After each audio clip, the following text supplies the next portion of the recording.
मैं योगेश चंद्र शर्मा, सह आचार्य भूगोल, माणिक्यलाल वर्मा राजकीय महाविद्यालय भीलवाड़ा, BA ऑनर्स भूगोल, पार्ट 3, भौगोलिक विचारधारा एवं विधि तंत्र, पेपर 9th, भारत में भूगोल का विकास। यह मेरा तीसरा व्याख्यान है। इसके पूर्व मैं भारत में आधुनिक भूगोल का क्या स्वरूप है और किस प्रकार से उसकी विकास यात्रा चली उसके बारे में बात कर रहा हूँ।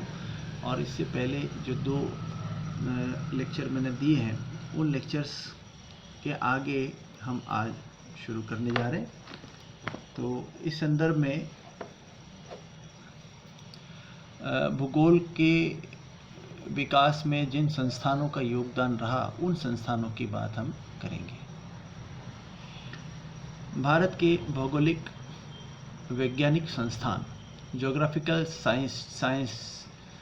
साइंटिस्ट इंस्टीट्यूट ऑफ इंडिया, इसमें सबसे पहला स्थान है राष्ट्रीय मानचित्रावली एवं विषयक मानचित्रण संगठन, Kolkata. National atlas and thematic mapping organisation, Kolkata. इसके संस्थापक प्रोफेसर SP चटर्जी रहे, जिन्हें पद्म भूषण से नवाजा गया था। यह संस्थान भारत की राष्ट्रीय एटलस को संकलित करता है, क्षेत्रीय भाषाओं में राष्ट्रीय एटलस के मानचित्रों का निर्माण करता है, भौगोलिक शोध को प्रोत्साहन देता है। इस संस्थान द्वारा हिंदी और अंग्रेजी में भारत के राष्ट्रीय एटलस, भारत का पर्यटन एटलस, भारत का सिंचाई एटलस, भारत का कृषि संसाधन एटलस, भारत का वन संसाधन एटलस, भारत का भू संसाधन एटलस, भारत के समुद्रों का एटलस, राष्ट्रीय स्कूल एटलस आदि का प्रकाशन किया है। इसके अतिरिक्त अन्य प्रादेशिक और स्थानीय स्तर के अनेक मानचित्र अंकन इस संगठन द्वारा किए गए हैं। इस संगठन का जो ये योगदान है, जिसमें अभी मैंने आपको पढ़कर सुनाया, ये वास्तविक रूप से हम ये कह सकते हैं कि भारत में भूगोल के अध्ययन अध्यापन को आधार देने वाला कार्य इस संगठन ने किया है। हम भूगोल का अध्ययन यदि भारत के संदर्भ में करते हैं तो भारत का भूगोल का अध्ययन करने के लिए हमें भारत के विभिन्न प्रकार के मानचित्रों की आवश्यकता पड़ती है। और जैसा कि हम सब जानते हैं कि भूगोल में मानचित्र भूगोल के औजार हैं, वो साधन है जिनके साथ हम भूगोल का अध्ययन करते हैं। और मानचित्र वास्तव में क्या है? मानचित्र पृथ्वी तल का प्रतिनिधित्व करता है। पृथ्वी तल पर जिस प्रकार से घटकों का फैलाव, घटकों का वितरण होता है और एक घटक और दूसरे घटक के मध्य जो अंतर संबंध होता है, उसे देखने के लिए, उसे संवेद स्वरूप में जानने के लिए हम मानचित्रों पर उनके वितरण को बताते हैं। और इस प्रकार से मानचित्रों पर जो वितरण है वह भूमि और उस घटक के मध्य अंतर संबंधों को परिभाषित करता है, उसकी व्याख्या करता है, उसे प्रकाशित करता है। और इस प्रकार से जो राष्ट्रीय मानचित्रावली एवं विषयक मानचित्र संगठन कोलकाता ने जो कार्य किया है वह भारत के भूगोलवेत्ताओं को अध्ययन का एक आधार प्रदान करता है। और विभिन्न पक्षों के जो इसके जो राष्ट्रीय एटलस हैं, वे एटलस वास्तव में भारत की विभिन्न समस्याओं का अध्ययन करने के लिए आधार प्रस्तुत करता है। जैसे कृषि कार्य भारत के अंदर सबसे महत्वपूर्ण कार्य है, क्योंकि भारत एक कृषि प्रधान देश है, तो कृषि का एटलस इन्होंने प्रकाशित किया है। इसी तरह से सिंचाई का एटलस प्रकाशित किया है, भारत के वनों का एटलस प्रकाशित किया है, भारत के भू संसाधनों का एटलस प्रकाशित किया है और समुद्रों का एटलस प्रकाशित किया है। इसी तरह से स्कूल एटलस प्रकाशित किए। ये सारे एटलस जो है वो प्राथमिक स्तर से लगा के और विश्वविद्यालय उच्च स्तर तक सभी अध्ययनकर्ताओं के उपयोगी है। और इस प्रकार से यह संगठन भारत में भूगोल की बहुत अधिक सेवा कर रहा है। दूसरा स्थान आता है सर्वे ऑफ इंडिया, देहरादून। इस संस्थान की स्थापना 1767 में देहरादून में की गई। इस संस्थान द्वारा स्थलाकृतिक मानचित्र बनाने के लिए यह सर्वेक्षण करता है। यहाँ से 5 प्रकार के स्थलाकृति की अंश चित्रमाला प्रकाशित हो चुके हैं। दक्षिण एशिया अंश चित्रमाला, भारत तथा समीपवर्ती देशों की माला, अंतर्राष्ट्रीय माला, भारत के स्थलाकृतिक अंश चित्र और town guide map. Survey of India का नाम हम सब ने सुना है और आपने देखा होगा कि हमारे भूगोल विभाग में धरातल पत्रक के रूप में या स्थलाकृतिक मानचित्र के रूप में जो भी हमारे पास मानचित्र उपलब्ध है वो सब देहरादून यानी सर्वे ऑफ इंडिया देहरादून के द्वारा प्रकाशित है। और ये इस प्रकार का जो लार्ज स्केल मैप है जिसमें हम 1:50,000 या 1:2,50,000 तक के मापकों पर मानचित्रों को देखते हैं और उसमें सांस्कृतिक और भौतिक दोनों पक्षों को उसमें दर्शाया जाता है। इस प्रकार से ये more than A map, more than a photograph कहला सकते हैं और ये हमारे लिए एक आधार है। तो सर्वे ऑफ इंडिया के जो अंश चित्र और स्थलाकृतिक मानचित्र है, इनका भारत के शोधकर्ताओं के लिए बहुत अधिक महत्व है। साथ ही इनके द्वारा प्रकाशित ये अंश चित्र सैन्य कार्यों के लिए भी काम में लिए जाते हैं, विशेष रूप से सैन्य कार्य सैनिकों के संदर्भ में या सैन्य अभियानों के संदर्भ में इसके बहुत अधिक महत्ता है। तीसरा संस्थान है भारतीय सांख्यिकी संस्थान का प्रादेशिक सर्वेक्षण विभाग, नई दिल्ली। इसकी स्थापना 1956 में हुई। इस संस्थान का मुख्य उद्देश्य भारत के प्रदेशों का सीमांकन कर विवरण प्रस्तुत करना था। इकाई योजना आयोग में समदर्शी नियोजन यानी एक्टिव लर्निंग डिवीजन दिल्ली में संचालित है। यह संगठन उत्पादन के राष्ट्रीय लक्ष्य में ह्रास स्थिति को ज्ञात करने तथा भारत में नगरीकरण के प्रादेशिक प्रतिरूपों का अध्ययन भी करता है। तो इस प्रकार से सांख्यिकी संस्थान जो है वो प्रादेशिक सर्वेक्षण को महत्व देता है और विभिन्न प्रकार के राष्ट्रीय लक्ष्य जो हमने निर्धारित किए हैं उसमें क्या स्थिति है, ह्रास की स्थिति है अथवा बढ़त की स्थिति है, उसको भी ये प्रदर्शित करता है। तो इसकी जो रिपोर्ट्स है वो भी भूगोल के लिए एक आधारभूत तथ्य है। चौथा, भारतीय मौसम विज्ञान विभाग, मीटियोलॉजिकल डिपार्टमेंट ऑफ इंडिया। यह संस्थान दैनिक मौसम का अवलोकन करके और इसकी जानकारी प्रदान करके भविष्यवाणी प्रकाशित करता है।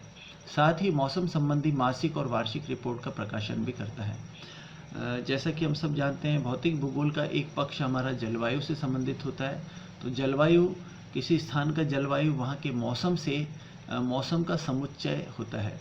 तो मौसम विभाग इस प्रकार से प्रतिदिन के जो जलवायु संबंधी आंकड़े उनको इकट्ठा करता है, उनकी मासिक और वार्षिक रिपोर्ट का प्रकाशन भी करता है। साथ ही आने वाले समय में मौसम संबंधी क्या परिवर्तन होंगे उनकी भविष्यवाणी भी करता है। तो ये एक ऐसा कार्य है जो यहाँ भारत के जलवायु विज्ञानवेत्ता और अध्ययन शोधकर्ताओं के लिए तो ये उपयोगी है ही, साथ ही भारत की कृषि के लिए, कृषकों के लिए भी बहुत अधिक उपयोगी है। और इस प्रकार से भूगोल का एक पक्ष जो जलवायु से संबंधित है उसमें भारतीय मौसम विभाग ने बहुत अधिक योगदान दिया है। इसके बाद हम आते हैं केंद्रीय शुष्क प्रदेश शोध संस्थान जोधपुर, इसे हम काजरी के नाम से जानते हैं, central arid zone research institute काजरी, जो जोधपुर के अंदर है। यह संस्थान भूआकृति विज्ञान, जलवायु, जलापूर्ति नियंत्रण विषयों पर शोध कार्य करता है। इनकी पत्रिका annals of central arid zone research नियमित रूप से प्रकाशित होती है। तो यह विशेष रूप से भारत का जो पश्चिमी मरुस्थलीय क्षेत्र है उसके विकास से संबंधित योजनाओं के लिए आधार प्रदान करता है। इनके द्वारा किए गए शोध कार्यों के आधार पर राज्य सरकार और केंद्र सरकार मरुस्थल विकास की विभिन्न योजनाओं को संचालित करती है। इसके बाद आता है भारतीय जनगणना महापंजीयक दिल्ली की मानचित्र शाखा, Indian registrar general of census cartography centre, new Delhi. यह संगठन भारतीय जनगणना विभाग द्वारा संग्रहित जनसंख्या के आंकड़ों को मानचित्रों के रूप में प्रकाशित करता है। इस विभाग के विकास का प्रमुख श्रेय डॉक्टर पी सेन गुप्ता को जाता है, जिन्होंने सोवियत संघ भूगोल अकादमी में अपना योगदान देते हुए इसे भी गुणवत्ता प्रदान की। भारतीय जनगणना विभाग से आप सब परिचित हैं। यह जनसंख्या के आंकड़ों को प्रति 10 वर्षों के बाद संकलित करता है और उस संकलन से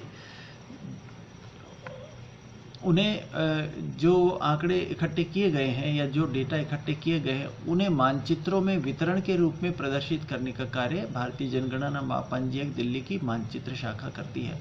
और इस प्रकार से सोशल साइंसेस के अंदर जितने भी रिसर्चर हैं, जितने भी शोधकर्ता हैं, वो उन मानचित्रों का उपयोग करते हैं और वे भी जो भूगोल से संबंधित नहीं है वे भी, और जो भूगोल से संबंधित शोध करता है वे भी इनका उपयोग करते हैं। इन मानचित्रों में जनगणना से संबंधित आंकड़ों जैसे जनसंख्या का वितरण, जनसंख्या का घनत्व और लिंगानुपात, साक्षरता आदि विभिन्न पक्षों, जो जनसंख्या के पक्ष हैं, उनका मानचित्रांकन किया जाता है और इससे सामान्य जन को भी जनगणना से संबंधित आंकड़ों को जानने में और समझने में सुविधा होती है।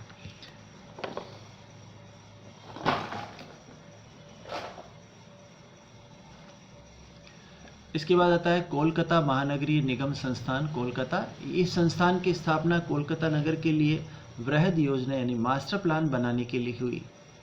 1962 में प्रोफेसर एसपी चटर्जी की अध्यक्षता में अन्वेषण अनुभाग की स्थापना हुई। इसने कोलकाता नगर माल यानी कोलकाता कॉर्पोरेशन तथा महानगरीय क्षेत्र का अध्ययन किया और इस प्रकार से नगरीय भूगोल के संदर्भ में यह जो संस्थान है बहुत अधिक कार्य कर रहा है और इसी के आधार पर भारत के विभिन्न महानगरीय जो विस्तार है, कॉर्पोरेशन है, उनका अध्ययन किया गया। 8वां है भारतीय सामाजिक विज्ञान अनुसंधान परिषद नई दिल्ली। इसे Indian council of social science research new Delhi के नाम से जाना जाता है। इसको संक्षेप में ICSSR भी कहा जाता है। इस अनुसंधान परिषद में भूमि उपयोग, कृषि उद्योग, परिवहन, व्यापार, जनसंख्या, सामाजिक प्रतिरूप आदि विषयों से संबंधित शोध कार्य हुए। ICSSR के तत्वावधान में 1972 में भारत में किए गए भौगोलिक अनुसंधानों का एक सर्वेक्षण करवाया गया। इस परिषद ने survey of research in geography शीर्षक से 2 खंडों में 1980 तक हुए शोध कार्यों को प्रकाशित किया।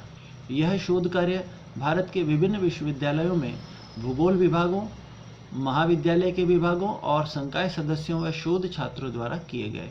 इस प्रकार से भारत में भूगोल विषय पर अब तक जितने भी शोध कार्य हुए उसमें से 1980 तक जो शोध कार्य हुए थे उनका पूरा रिसर्च और सर्वेक्षण करके और उसे एक 2 खंडों में पुस्तक के रूप में प्रकाशित करने का महत्व कार्य ICSSR ने किया। तो इससे सभी जो शोध करता है उनको एक आधार मिला कि वे किस प्रकार से शोध कार्य को आगे बढ़ा सकते हैं। अब हम आते हैं भारत में आधुनिक भूगोल की विभिन्न शाखाएं और उनका विकास। भारत में जो अध्ययन अध्यापन कार्य भूगोल का होता है, विभिन्न विश्वविद्यालयों, महाविद्यालयों के स्नातकोत्तर स्तर तक के जो विभाग है वहाँ पर, उनमें कौन कौन सी ऐसी प्रमुख शाखाएं हैं जिन पर विशेष जोर दिया गया, उनके विवरण को हम जानने का प्रयास करते हैं। इसमें सबसे पहला है भू-आकृति विज्ञान। भू-आकृति विज्ञान पर शोध कार्य करने वाले विद्वानों में professor Chhibber, professor SP Chatterjee, doctor आर.डी. दीक्षित, N.K. बोस तथा इनायत अहमद, आर. वैद्यनाथन, B.S. नेगी, डॉक्टर साविंदर सिंह का योगदान उल्लेखनीय है। जलवायु विज्ञान के विकास में professor Z Ahmad, R.C. Banerjee, D.S. Upadhyay तथा D.K. मिश्रा का योगदान सराहनीय है। तो भू-आकृति विज्ञान में इन शोधकर्ताओं के अलावा भी बहुत से नए शोधकर्ता अपना कार्य कर रहे हैं और भू-आकृति विज्ञान भौतिक भूगोल का एक विशिष्ट पक्ष है और इस पर बहुत अधिक कार्य भारत में किया जा रहा है। दूसरा है आर्थिक भूगोल। जैसा कि हम सब जानते हैं, मानव भूगोल का एक महत्वपूर्ण पक्ष आर्थिक भूगोल है जो मानव व्यवसायों से संबंधित है। तो आर्थिक भूगोल की विभिन्न शाखाओं में अध्ययन अध्यापन का और शोध कार्य भारत में चल रहा है। आर्थिक भूगोल में इसकी विभिन्न शाखाओं जैसे संसाधन भूगोल, औद्योगिक भूगोल व भूमि उपयोग से संबंधित अध्ययनों पर लगभग 300 से अधिक शोध पत्र प्रकाशित हो चुके हैं। इसके बाद आता है भूमि उपयोग अध्ययन। आरंभ से ही भारत में भूमि उपयोग संबंधी शोध एवं अध्ययन प्रभावी रहा। जैसा कि इससे पूर्व वाले वक्तव्यों में मैंने आपको बताया था कि डडले स्टैम्प जो ब्रिटेन के भूगोलवेत्ता थे, उनके निर्देशन में जिन लोगों ने PhD की, जिन महानुभावों ने PhD की और कार्य किया, वे भारत में आकर भूमि उपयोग संबंधी अध्ययन उन्होंने भूमि उपयोग संबंधी अध्ययन प्रस्तुत किया और एक परंपरा भूमि उपयोग के अध्ययन की प्रारंभ हुई। इसमें SP Chatterjee, doctor SC Gupta, doctor Prakash Rao, M Shafi, doctor OP Bhardwaj, doctor SP Gupta, doctor SS Bhardwaj और डॉक्टर बीआर सिंह का योगदान उल्लेखनीय है। पांचवा जो भूगोल की शाखा है वो संसाधन भूगोल है, जो कृषि भूमि से कृषि भूगोल से ही संबंधित है। संसाधन भूगोल का विकास क्षमा करें, कृषि भूगोल से संबंधित नहीं। संसाधन भूगोल एक अलग भूगोल की शाखा है जो आर्थिक भूगोल से संबंधित है। संसाधन भूगोल का विकास कृषि, पशु, खनिज, मृदा आदि पर किए गए शोध कार्यों से हुआ। इसके विकास में professor P Dayal, SL Kayastha, Chatterjee, Ahmad, Krishnamurthy, PN Raina और कुरैशी के कार्य विशेष उल्लेखनीय है।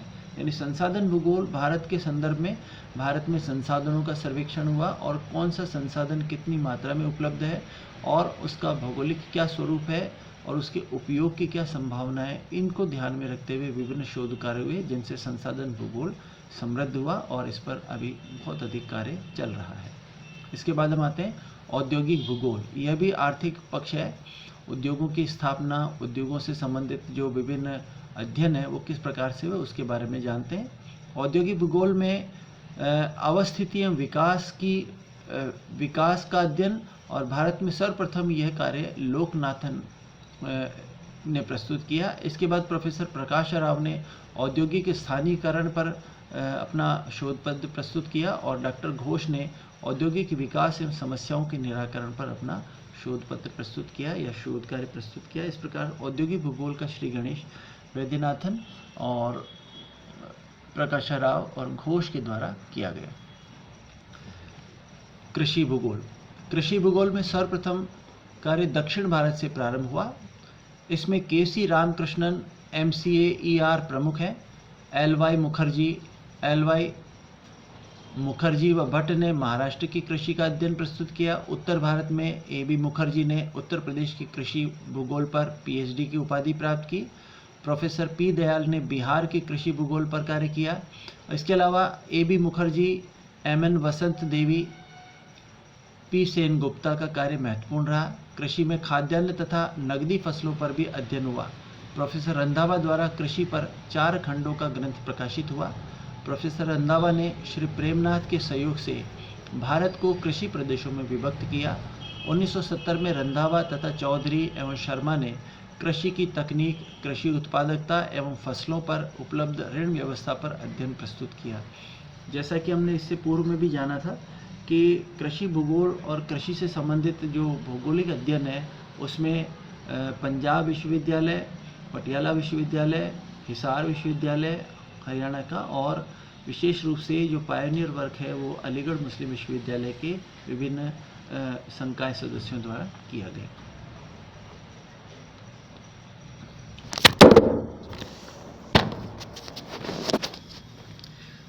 परिवहन भूगोल। सर्वप्रथम 1929 में सूरिराजन ने दक्षिण भारत की यातायात व्यवस्था पर शोध प्रकाशित किया। Professor S.A. मजीद ने बिहार का सड़क परिवहन, M. गुहा ने कोलकाता की यातायात व्यवस्था, मुंबई राज्य की परिवहन समस्याओं पर शोध कार्य किया और भूगोल के विकास में गोरखपुर विश्वविद्यालय के प्रोफेसर जगदीश सिंह का महत्वपूर्ण योगदान माना जा सकता है। परिवहन भूगोल भारत में एक ऐसा विषय है जिसका अध्यापन लगभग 30 वर्षों से हो रहा है, पर इसमें अभी और अधिक शोध की संभावना है। इसके बाद हम आते हैं ऐतिहासिक भूगोल। इस शाखा के विकास में भूगोल और भूगोल के अतिरिक्त अन्य विषयों के विद्वानों का योगदान भी रहा। 1927 में एलन डे की पुस्तक प्राचीन एवं मध्यकालीन भारत का भौगोलिक शब्दकोश तथा भारत का प्राचीन भूगोल ग्रंथ प्रकाशित हुआ। KM पन्नीकर का भारतीय इतिहास में भौगोलिक तत्व एवं ऐतिहासिक भूगोल महत्वपूर्ण ग्रंथ है। प्रोफेसर RN सिंह ने मध्य गंगा के आदिवासियों का विकास पर अध्ययन प्रस्तुत किया। इसके अतिरिक्त AC दास, BC रॉय चौधरी, सरकार, डॉक्टर SM अली ने प्राचीन ग्रंथों का विस्तृत अध्ययन कर भौगोलिक ज्ञान के रूप में उसे व्यवस्थित किया। इन्होंने वेद, पुराण, उपनिषद, महाभारत, जैन तथा बौद्ध धर्म ग्रंथों का अध्ययन कर भौगोलिक सामग्री को संकलित कर व्यवस्थित रूप से उसे प्रकाशित किया। इस प्रकार से भारतीय वाङ्मय में जो भौगोलिक ज्ञान है उस ज्ञान को इन विद्वानों ने स्थान दिया और हमें ये जानने का अवसर मिला कि भारतीय वाङ्मय में भौगोलिक सामग्री क्या है, भूगोल के संदर्भ में भारतीय मनीषा किस प्रकार से अभिव्यक्त होती है, उसे इन लोगों ने स्थान दिया। राजनीतिक भूगोल। भारत की राजनीतिक भूगोल पर प्रसिद्ध ऑस्ट्रेलियन भूगोलवेत्ता OHK स्पेट ने 1948 में अपना पहला लेख प्रस्तुत किया। इसमें भारत के विभाजन की स्पष्ट रूपरेखा प्रस्तुत की गई। 1963 में प्रोफेसर SP चटर्जी ने, प्रोफेसर भट्टाचार्य, जानकी तथा करण आदि विद्वानों ने भारत चीन सीमा विवाद एवं भारत चीन युद्ध पर लेख प्रस्तुत किए। इसके अतिरिक्त IC रोहत, RD दीक्षित एवं यादव के योगदान भी महत्वपूर्ण है। डॉक्टर सुखवाल ने भारत का राजनीतिक भूगोल लिखा। प्रोफेसर RD दीक्षित का शोध प्रबंध ज्योग्राफी ऑफ फेडरलिज्म 1975 में प्रकाशित हुआ। जवाहरलाल नेहरू विश्वविद्यालय के प्रोफेसर RC शर्मा का कार्य भी इस संदर्भ में उल्लेखनीय और महत्वपूर्ण है। राजनीतिक भूगोल एक ऐसा विषय है या एक भूगोल की एक ऐसी शाखा है जो बहुत अधिक लोकप्रिय है और इसमें लगभग सभी विश्वविद्यालयों में शोध कार्य चल रहा है और सभी विश्वविद्यालयों में ये पेपर के रूप में पढ़ाया जाता है। इसके बाद आते हैं हम जनसंख्या भूगोल। मानव भूगोल का जो जनसंख्या पक्ष है उस पर यह भूगोल स्थापित किया गया है और इसको बहुत अधिक लोकप्रियता हासिल हुई है। जनसंख्या भूगोल को स्वतंत्र शाखा के रूप में स्थापित करने का श्रेय प्रोफेसर त्रिवार्था को जाता है। इन्हें फादर ऑफ पॉपुलेशन ज्योग्राफी भी कहा जाता है। भारत में यह कार्य पंजाब विश्वविद्यालय के प्रोफेसर गुरदीप सिंह घोषाल ने प्रारंभ किया। प्रोफेसर घोषाल ने भारत की जनसंख्या का भौगोलिक विश्लेषण प्रस्तुत किया। इसके अतिरिक्त Gopal Krishna Chandna, SP Chatterjee, G Krishnan, R Ramachandran एवं मुनीस रजा के कार्य जनसंख्या भूगोल के संदर्भ में उल्लेखनीय है और इनके योगदान के द्वारा आज जनसंख्या भूगोल बहुत अधिक लोकप्रिय भूगोल की शाखा है और इस पर अध्ययन, अध्यापन और शोध कार्य चल रहे हैं।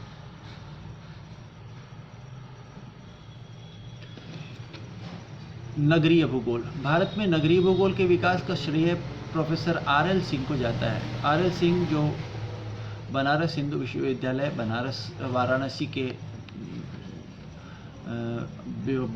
विभागाध्यक्ष रहे।